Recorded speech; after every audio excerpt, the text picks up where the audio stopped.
Assalamualaikum warahmatullahi wabarakatuh. Bismillahirrahmanirrahim. Alhamdulillahirabbil alamin wassalatu wassalamu ala sayyidina Muhammadin wa ala alihi wa sahbihi ajma'in, amma ba'd. Yang kita cintai, yang kita harapkan keridhaan dan keberkahannya guru besar kita al-alim al-alama al-arif billah Syaikhul Kabir al-Qutub Segaf bin Mahdi bin Syekh Bakar bin Salim radhiyallahu anhu. Semoga senantiasa Allah tempatkan disandingkan bersama baginda Rasulullah sallallahu alaihi wasallam. Ya, kita cintai, yang kita harapkan keberkahan dan keridhaannya umi kita semua, Dr. Hajah Umi Wahidah SPSI MSI binti Haji Abdurrahman. Semoga senantiasa beliau selalu diberikan kesehatan oleh Allah untuk selalu membimbing kita sehingga menjadikan kita orang-orang soleh dan soleh.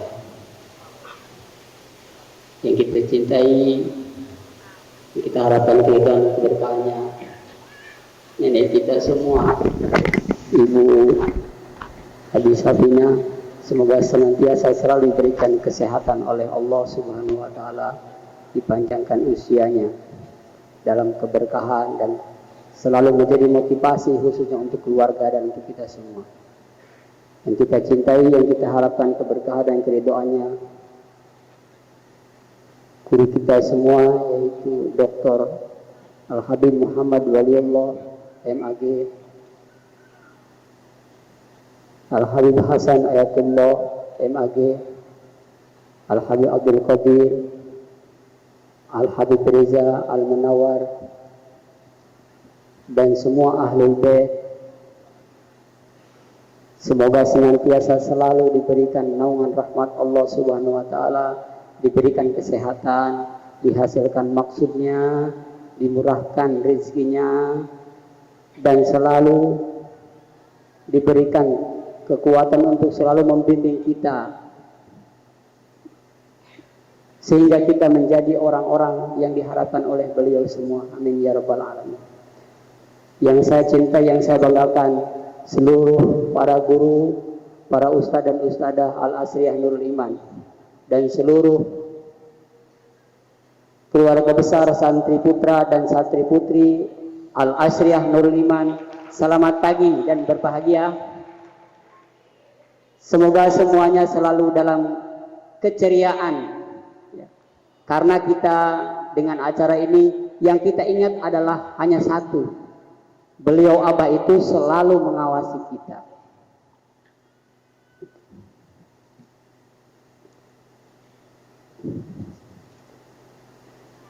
Tadi Umi berpesan, mohon maaf ini, untuk menceritakan Abah ini tentang Abah yang kami lihat dan kami dengar. Mudah-mudahan yang kita dengar hari ini menjadikan kekuatan keyakinan kita untuk selalu bertahan di sini, menjadi orang yang dicita-citakan oleh Abah, Umi, dan seluruh keluarga. Awal masuk kami ke sini ini tentang keluar biasanya Abah. Memang Abah itu sangat luar biasa.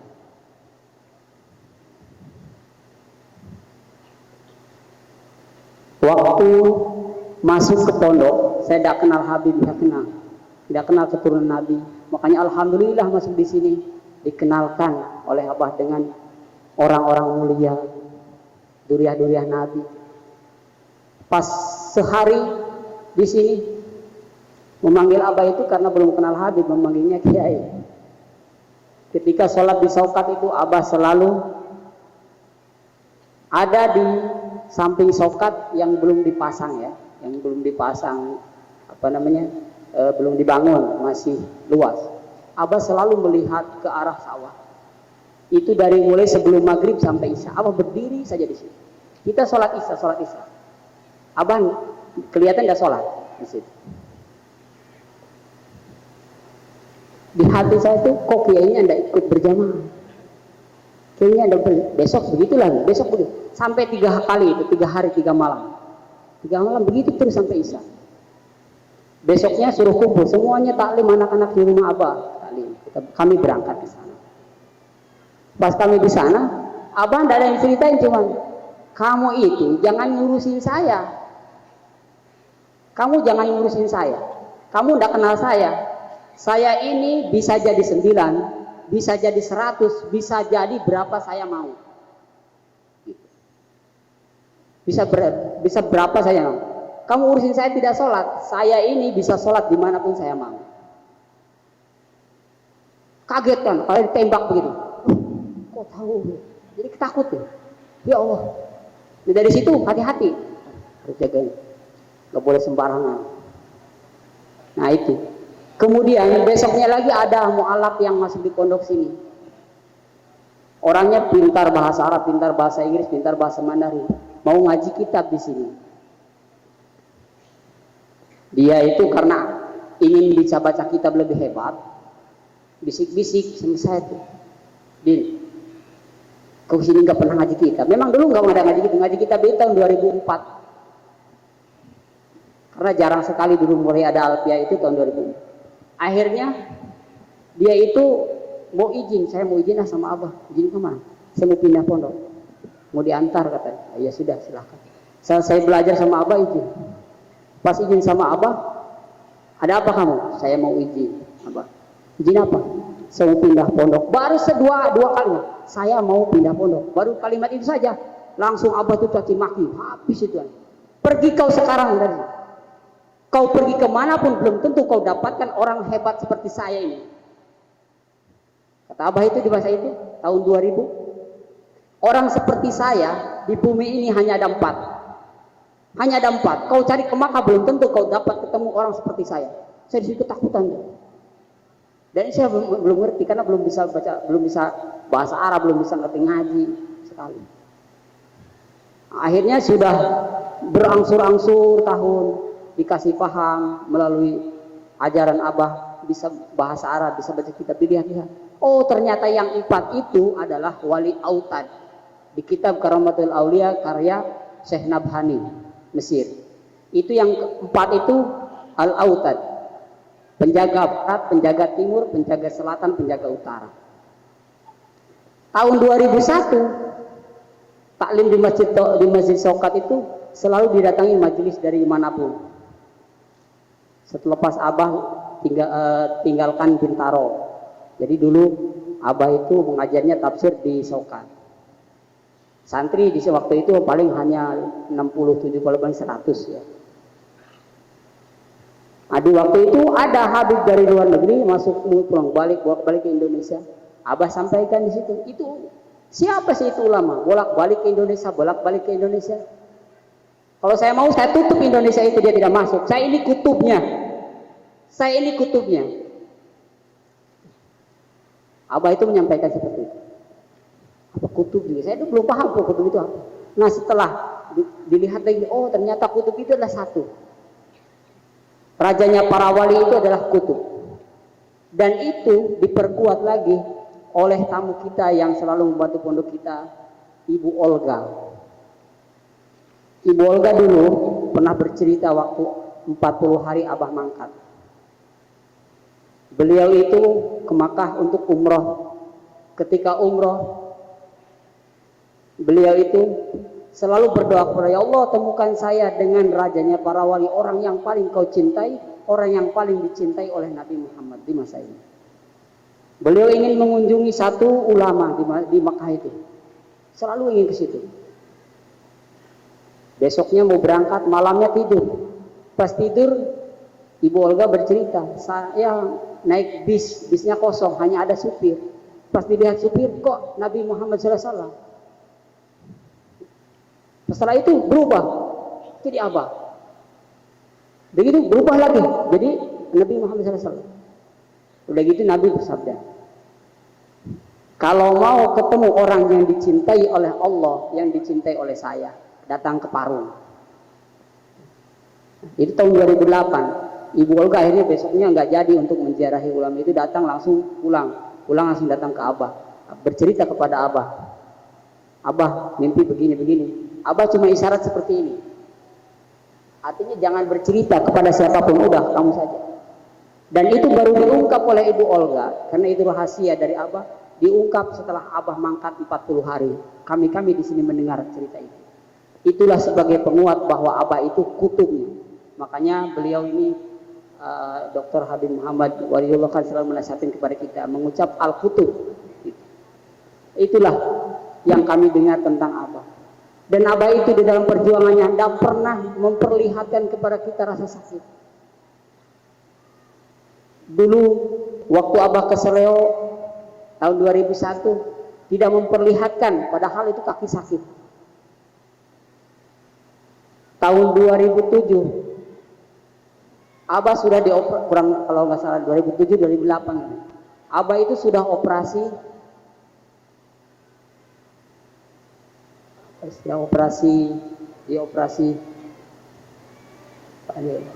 apa ya? Istilah kedokterannya itu. Kalau sering tipis terus tuh, prostat. Nah itu Abah pernah itu. Orang itu kalau sudah dioperasi istirahat dulu. Abah enggak pulang dari rumah sakit langsung belajar ngajar di sini. Kalau lagi sakit jalan berhenti, jalan lagi. Kalau sakit berhenti. Nah itu menunjukkan apa? Itu memberikan pendidikan kepada kita semua bahwa kita harus selalu kuat, jangan lemah. Gitu. Jangan lemah. Kalau kata umi kita tercinta, sakit itu karena kitanya. Sakit itu karena kita merasa sakit, kita nggak merasa sakit, nggak sakit. Nah, itulah contoh dari Abah yang itu. Kemudian waktu Abah tentang Abah waktu di taklim di Darul Hadis, Abah itu memang sangat luar biasa. Belajar 3 tahun sudah jadi ustadz, mengajar Kawakibul Duri.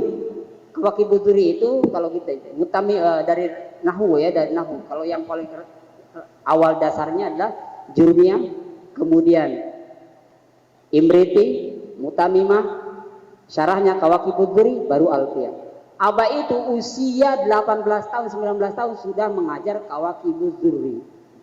Dan saya pernah dengar dari penerangan Habib Tohir di Pekalongan, beliau itu Abah itu setiap 6 bulan itu naik kelas. Habib Tohir itu kakak kelas. Kalau saya setahun baru naik, itu pun agak susah. Tapi kalau Abah itu 6 bulan naik kelas, 6 bulan naik kelas, 6 bulan naik kelas. Dan pernah diceritakan juga dari Habib Abdullah Al-Kaf yang ada di Kuningan. Waktu bertemu murid, kamu murid di mana? Mondok di mana? Mondok di Pondok di Parung di Habib Segaf. Wah itu orang hebat, itu luar biasa waktu mondoknya itu. Jadi seperti itu. Nah, kemuliaan itu adalah menjadi gambaran kepada kita bahwa kita itu harus sebagaimana yang dicita-citakan Abah. Karena dalam taklim itu Abah selalu begini, minimalnya kamu ini seperti saya. Walaupun memang aduh, yang paling pasti putra-putranya. Karena dulu Abah pernah menyampaikan, putra-putra saya nanti akan jadi pengusaha, akan jadi orang alim besar. Abah itu pernah menyampaikan tahun 2000 di depan Gandhi School, putra saya akan menjadi pengusaha besar dan akan menjadi orang alim besar. Seperti itu. Kenapa? Karena sudah pasti lah, sudah pasti. Dari kalau kita nempel, alhamdulillah, mudah-mudahan nanti diseret di sono di akhirat itu ikut hawi gitu. Iya di cantelan gamis, alhamdulillah itu jangan sampai ditinggalkan Habib. Walaupun kita nggak taat sama Umi sama Habib.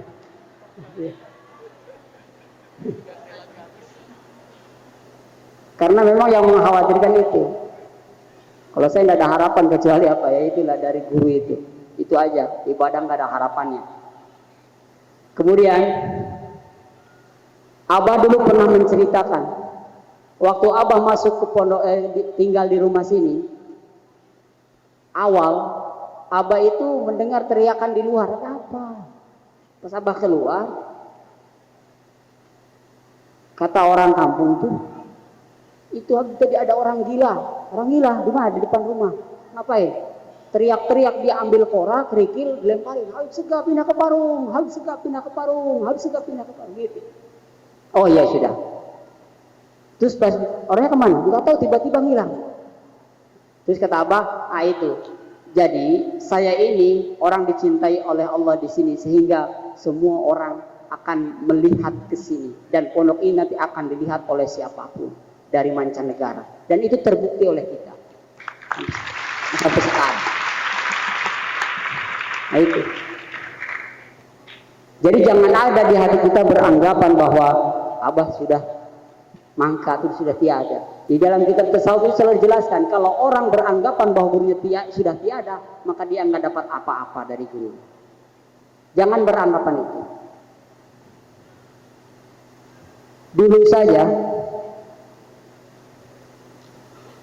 Pak Dr. Nasaruddin waktu ke sini, beliau kan pernah menyampaikan di sini ceramahnya.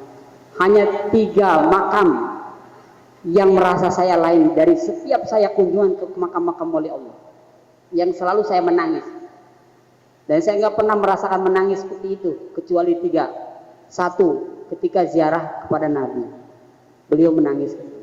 Yang kedua, ketika berziarah ke kuburan Syekh Yusuf yang ada di Maroko, yang ada di Afrika, orang Kalimantan. Yang ketiga, ketika berziarah kepada Abah. Hanya itu saja. Beliau berpesan kita itu harus meyakini, jangan beranggapan belajar itu kepada orang hidup saja. Bahwa belajar itu kepada orang yang secara zahirnya sudah tidak ada, tetap kita belajar. Buktinya apa? Masih kita sering dijumpai Abah. Alhamdulillah walaupun di dalam lewat mimpi. Ya. Karena orang soleh itu adalah mimpi orang soleh. Ru'ya itu sebagian daripada kenabian. Artinya apa? Para nabi kan dulu kalau dapat wahyu itu dengan bermimpi. Alhamdulillah kita bermimpi bertemu dengan orang-orang soleh yang dicintai Allah. Makanya ada pertanyaan, kenapa saya di sini kok belum bertemu dengan Abah? Berarti ada hijab di kita itu. Ada penghalang. Ada penghalang. Apa penghalangnya? Yaitu kita introspeksi saja. Introspeksi. Karena Abah itu pasti selalu mendatangi. Pasti. Kita ketemu dengan Umi, alhamdulillah kan kalau sudah mimpi ketemu Umi. Mimpi dengan Habib, Ahlul Bait. Alhamdulillah kita. Senang kan kalau bangun itu. Alhamdulillah. Ya itulah. Berarti kita selalu memperbaiki diri kita untuk menjadi lebih bagus. Khususnya saya ini ya, yang masih berantakan begini Allah. Jadi memang tempat ini adalah tempat yang dimuliakan. Dulu Abah pernah waktu taklim di masjid sini, ketika Abah datang itu kan ya Rasulullah, Abah itu menegakkan tangan begini, kemudian Abah tersenyum. Abah senyum, tidak senyum lagi. Terus kita setelah selesai itu kan Abah duduk. Ada santri tanya, kenapa Abah tadi? Kamu tidak tahu? Tadi ada Nabi Muhammad SAW bersenyum sama saya, datang ke sini. Kamu tidak tahu? Kamu masih buta. Ya, jadi itulah karena tempat ini Abah yang luar biasa, jadi selalu didatangi oleh baginda Rasulullah Sallallahu Alaihi Wasallam. Makanya kata Abah itu tempat paling mudah untuk mimpi Rasul adalah di sini. Syaratnya adalah bermimpi dengan Abah dulu, berjumpa dengan Abah dulu, baru nanti ketemu dengan Nabi Muhammad Sallallahu Alaihi Wasallam. Itulah, jadi keyakinan itu harus kita tanamkan. Kalau kita tidak ada keyakinan seperti itu, maka tidak akan ada hasilnya. Tidak akan ada hasilnya. Kalau misalkan mau ditanya kepada orang-orang yang bahkan mereka tidak berjumpa dengan Abah, tidak berjumpa. Mereka itu sering didatangi secara zahir. Tinggal ditanyakan saja kepada tamu-tamu yang suka hadir ke sini. Saya yakin orang yang hadir ke sini mereka selalu mendapat petunjuk itu. Itu. Jadi itu ya, tanamkan di dalam hati kita. Mudah-mudahan kita dapat mengikuti walaupun seberapapun kita, kemampuan kita dapat mengikuti sehingga kita diakui sebagai muridnya dan akan dilihat nanti di hari kiamat mendapat pertolongan, mendapat bantuan. Dan sekarang dalam belajar pun kita dapat bimbingan selalu dari Abah untuk membentuk kita menjadi lebih baik. Itu saja. Mudah-mudahan ilmu kita diberikan kemanfaatan oleh Allah Subhanahu wa taala, dijadikan murid-murid yang dapat keberkahan, bisa melanjutkan harapan cita-cita Abah dan Umi beserta Ahlul Bait. Kita bisa membantu walaupun hanya setetes saja mungkin daripada keringat kita. Mudah-mudahan ya. Itu saja dari saya. Mohon maaf kepada yang mulia Umi dan Ahlul Bait Habib. Mohon maaf bila ada kekurangan. Terima kasih. Assalamualaikum warahmatullahi wabarakatuh.